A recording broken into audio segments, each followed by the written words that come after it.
बोले पंच परमेष्ठी भगवान की, संत श्रवणी आचार्य श्री विद्यासागर जी महामुनि राज की, वात्सल्य मोती आचार्य गुरुवर श्री आर्य सागर जी महाराज की, 10 लक्ष भूषण पर्व की, 16 कारण महापर्व की, आचार्य संघ की। देवों के वीर रहे जो 46 गुण के धारी, उत्तम गति वासव के करता, मंगलकारी उपकारी, अति सुंदर तम निर्मल जिनका 1008 लक्षण, शुभ कर सुंदर मन हर जिनवर, सदा नमन हो मम क्षण क्षण। आगमन योग भाग 2 में अध्याय 3 के अंतर्गत हम लोग पढ़ रहे थे यतियों के जो दीक्षा दी 6 काल, उसके बाद मुनियों के समाचार कौन से होते, जो उनकी आवश्यक क्रियाएं होती, जिन्हें एक समाचार नाम से जाना जाता है ना। समाचार का तो सम्यक आचार, समीचीन आचार समाचार कहलाता है। कल हमने पढ़ा था कि ये जो उपसंपत के बारे में पढ़ रहे थे। उपसंपत मतलब गुरु अपने शिष्य से क्या कहता कि मैं आपका ही हूँ। वह इस प्रकार अपना आत्मसमर्पण जताता है कि जिस प्रकार आप हमें चाहे डांट लें, चाहे कुछ भी अच्छे वचन बोलें, मिष्ट वचन बोलें, या हमें कुछ भी कहें, मैं आपका ही हूँ, आप जैसा चाहें तो आप हमें बना सकते। हमें विश्वास है कि आप हमें एक अनगढ़ पत्थर से हमें भगवान का रूप देने में आप ही समर्थ होंगे। पेज नंबर 36 पेज नंबर 36 है।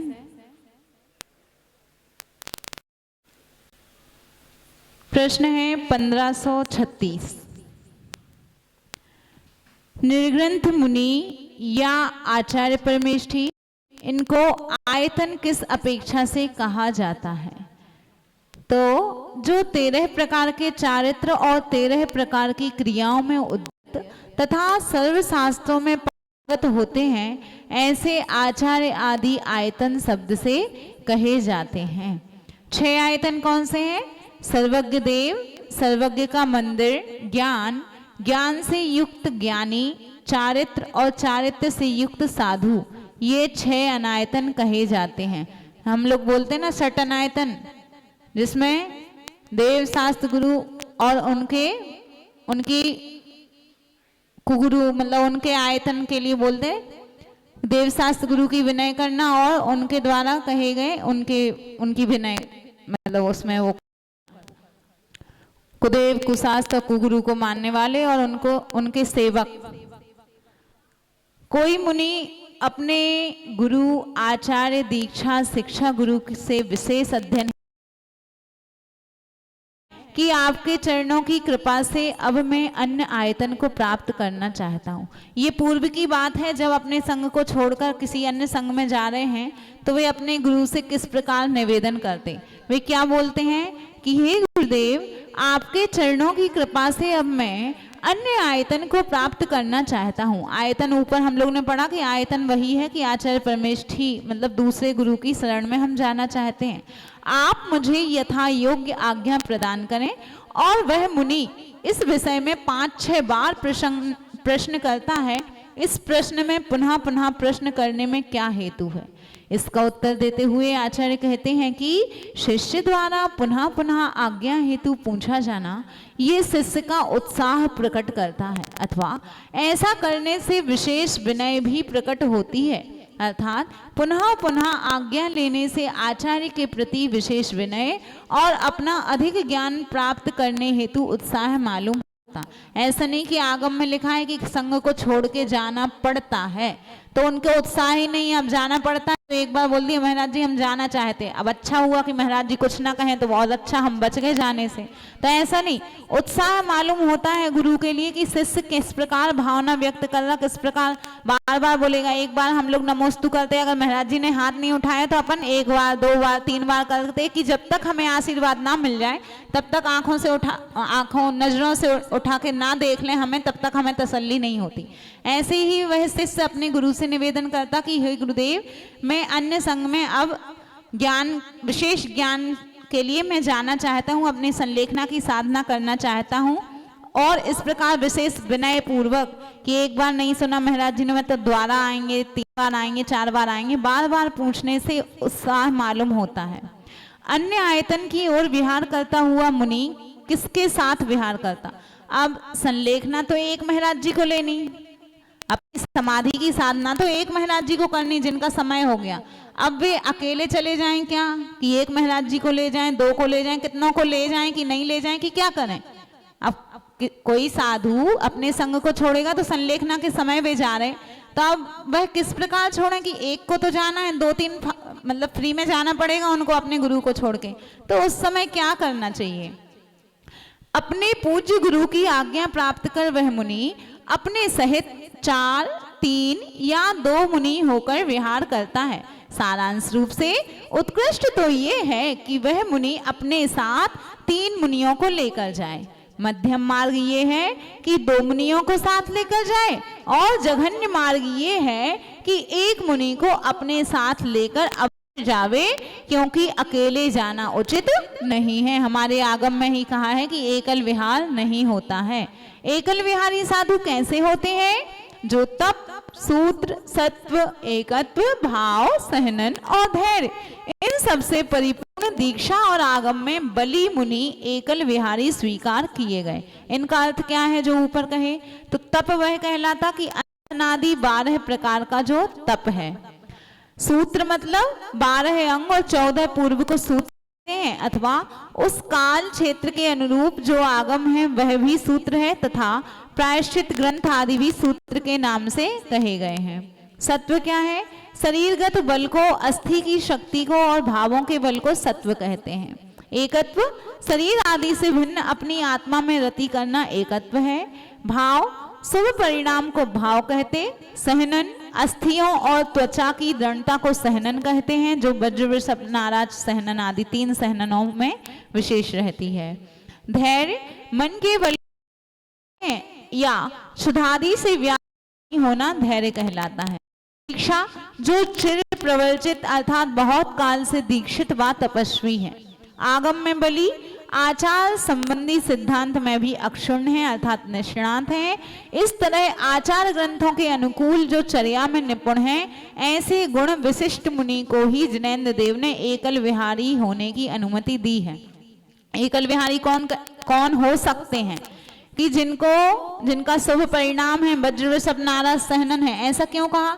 क्योंकि अगर 2 से 3 मुनिराज होते हैं तो उनको डर रहता है कि हम अगर कोई कमी लाएंगे, अपने आवश्यकों में कमी करेंगे तो बाजू वाले महाराज जी कुछ बोलेंगे, एक भय बना रहता। और जब अकेले होते हैं तो कोई भय नहीं रहता कि सामयिक करी तो भी चलेगा, जितने समय 12 बज गए, 1, 2 जितने भी बज जाएं कर लेंगे, आराम से कर लेंगे, तो किसी का डर नहीं रहता। गुरु से तो दूर हुए ही, साथ में अन्य साधुओं को देख के फिर ऐसा भाव नहीं आता, इसलिए एकल विहार का निषेध किया। अगर एकल विहार होते हैं तो कौन कर सकते? जिनका शुभ परिणाम वज्र वृषभ नाराज सहनन जैसा ऐसा शरीर का सहनन है, मन का धैर्य है कि किसी कह दिया तो मन की शक्ति, उनका बल मन का वो भी है, और बहुत काल से दीक्षित हैं एवं प्रायश्चित ग्रंथ आदि जिन्होंने पढ़ लिए, ऐसे महान आचार्य हैं जिन्होंने प्रायश्चित ग्रंथ पढ़ लिया। ऐसे नहीं कि दीक्षा हुई 1-2 वर्ष बस गुरु के पास रहे फिर अकेले चले गए। तो ऐसे मुनि एकल विहारी कहना उनको उचित नहीं है, ना करना चाहिए, क्योंकि उनको अभी इतना अनुभव नहीं हुआ है। मुनि को कहाँ कहाँ स्वच्छंद प्रवृत्ति को छोड़कर गुरु संग में रहकर एक साथ प्रवृत्ति करना चाहिए। तो तो कहते हैं मुनि को गमन आगमन सोना बैठना किसी वस्तु का ग्रहण आहारचर्या उत्सर्ग समिति मतलब लघु शंका दीर्घ शंका और वार्ता बोलचाल आदि में स्वच्छंदता न करते हुए गुरु संग के साथ ही प्रवृत्ति करना चाहिए। आप लोग देखते हुए महाराज जी लोग आहारचर्या को निकलेंगे तो साथ में जाएंगे, उत्सर्ग मतलब लघु शंका दीर्घ शंका मतलब जंगल आदि क्रियाएं या मंदिर में पूजन स्तुति के लिए महाराज जी जब आते अपनी देव वंदना के लिए तब भी साथ में ही आते, अकेले महाराज जी नहीं आते। और जब जहाँ जिस स्थान पे रहते हैं तो उस स्थान पर 1 2 3 आदि कई सारे मुनिराज लोग साथ में ही रहते हैं। मुनि अकेला विहार करता है तो कौन कौन से दोष आते हैं? तो एकल विहार के दोष कौन से हैं कि गुरु की निंदा, कि सील शून्य मुनि को किसने दीक्षित किया है, ऐसा लोग कहने लग जाते हैं। जब उन मुनिराज की चर्या देखते हैं तो देखते हैं कि ये सभी सामायिक सही समय नहीं कर रहे, किसी से भी बच्चों से भी बड़ों से भी कई मुनिराजों की चर्या थोड़ी सी फिर शिथिल हो जाती, फिर उनको किसी का डर नहीं रहता। तो इससे क्या होता, गुरु की निंदा होती कि ऐसे महाराज जी को किसने दीक्षित किया, ये किनके शिष्य हैं। तो नाम उन पे ना जाके उनके गुरु पे जाता कि ये किसने दीक्षित किए हैं। और श्रुत का विनाश होता मतलब एकाकी साधु को देखकर अन्य मुनि भी ऐसे हो जाते। पुनः कुछ अन्य भी मुनि देखा देखी कर अपने गुरु संग में नहीं रहते, तब श्रुत शास्त्रों के अर्थ को ग्रहण ना करने से श्रुत का नाश हो जाता। अब आगम में कहा है कि एकल विहार नहीं करना, और अगर ऐसा किया तो श्रुत में जो कहा आगम में जो कहा उसका हमने अभिनय अवर्णवाद किया। तीर्थ की मलिनता होती, तीर्थ मतलब होता है जिन या जैन शासन। ऐसे जैन शासन में सभी मुनि ऐसे ही होते होंगे, ऐसा मिथ्या दृष्टि लोग कहने लग जाते हैं। कई लोग ने जिन्होंने कभी मुनिराज को नहीं देखा हो, पहली बार अगर ऐसे मुनिराज को देख लें तो वे क्या समझेंगे कि सभी मुनिराजों की क्रियाएं ही ऐसी ही होती होंगी। तो इससे तीर्थ की मतलब हमारे जैन शासन का नाम फिर डल पड़ता, मतलब जैन शासन की जितनी महानता है वो फिर सब लोग उसे नीचा लगेंगे, तो मलिन प्रतीत होता। और मूर्ता, मूर्ता मतलब निर्गलता एवं लोक निंदा से बुद्धि भी विकृत हो जाती है। लोक उनमें निंदा होती जिससे बुद्धि भी विकृत हो जाती, फिर असर नहीं पड़ता। कोई कुछ भी कह ले तो ढीठ से बन जाते कि कोई असर ही नहीं पड़ेगा। आकुलता रहती कि भय या अपमान आदि से निराकुलता नहीं रह पाती है, कुछ ना कुछ डर लगा रहता कि हमने अगर कोई गलत प्रवृत्ति कर दी तो कोई कुछ कहने ना लगे, अकेले कुछ भी गलत काम कर रहे तो कोई देख तो नहीं रहा, कोई ऐसे भय लगे रहते हैं, निराकुल नहीं रह पाते। कुशीलता, निरंकुशता के अभाव में व्रतों में भी विकृति आ जाती है। और पार्श्वस्था, धर्मी के अभाव में दुर्गुण प्रवेश कर जाते हैं। मुनि को अकेलेपन में कौन कौन सी विपत्तियां आ जाती हैं? एकल विहारी मुनिराज को कंटक, कांटे, ठूंठ, विरोधी, क्रोधीजन, कुत्ता, गौ, सर्पादि हिंसक प्राणी, म्लेच्छादि नीच जन, विषैला आहार और हैजा व अजीर्ण आदि रोगों से आत्म विपत्तियां आ जाती हैं। अतएव मुनि को अकेले विहार नहीं करना चाहिए। यदि ऐसा है तो मुनि को कैसे रहना चाहिए? यदि विशाल संघ ना हो तो मुनि को गण या गच्छ के साथ ही रहना चाहिए। 3 मुनियों के समूह को गण कहते हैं और 7 मुनियों के को गच्छ कहते हैं।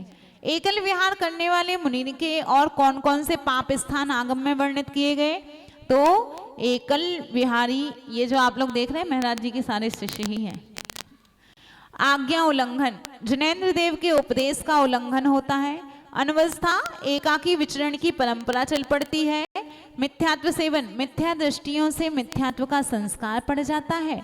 आत्मनाश, मुनि के निजी गुण सम्यक दर्शनादि का नाश हो जाता है। और संयम की विराधना, निरर्गल जीवन होने से संयम व्रतशील आदि की भी विराधना हो जाती है। अतः जिन कल्पी उत्तम सहनन आदि गुण के सिवा सामान्य अल्प शक्ति वाले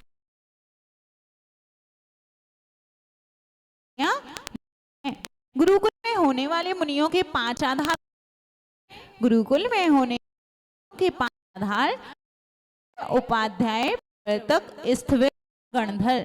तो आपके पास मुनि शिष्यगण